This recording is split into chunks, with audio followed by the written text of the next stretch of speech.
તો બંગાળ અને ઉમરેઠ જીત બાદ ખંભાતમાં ભાજપનો વિજય ઉત્સવ જોવા મળ્યો। ત્યારે ગવારા ટાવર પાસે કાર્યકરો દ્વારા ભવ્ય ઉજવણી કરાઈ। ત્યારે ફટાકડા ફૂટી અને પેડા વેચી આનંદ વ્યક્ત કરવામાં આવ્યો છે। તાલુકા અને શહેરના નેતાઓ અને કાર્યકરો મોટી સંખ્યામાં હાજર રહ્યા। ત્યારે જીતની ખુશીમાં સૂત્રોચ્ચાર સાથે જશ્ન મનાવવામાં આવ્યો। તો શહેરમાં ભાજપ કાર્યકરોમાં ઉત્સાહનો માહોલ જોવા મળ્યો છે।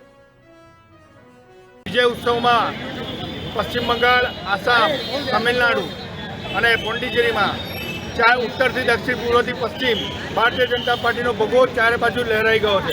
પશ્ચિમ બંગાળની વાત કરીએ તો એ ભૂમિ સુભાષચંદ્ર બોઝ, રવિન્દ્રનાથ ટાગોર, સ્વામી વિવેકાનંદની ભૂમિ પર એક મમતા બેનર્જી દ્વારા જય શ્રી રામ અને દુર્ગા પૂજા પર પ્રતિબંધ મૂકવામાં આવ્યો હતો। એનો જવાબ બંગાળની પ્રજાએ બંગાળની અસ્મિતા બચાવવા માટે આપ્યો છે। આસામમાં હેમંત વિશ્વકર્માજીની ઘૂસણખોરોને ડામવાની નીતિને ફરીથી એકવાર સપોર્ટ મળ્યો છે।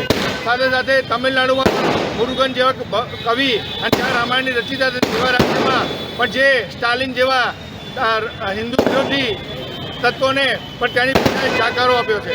તો અને ઉમરેઠમાં પણ 30,000 જેવા ભવ્ય વોટોથી ભારતીય જનતા પાર્ટીની આ જીત થઈ છે। એમાં આદરણીય નરેન્દ્રભાઈ મોદી અને અમિત શાહજીના નેતૃત્વને આ જનતાએ સ્વીકાર્યું છે। બનતું રહેશે।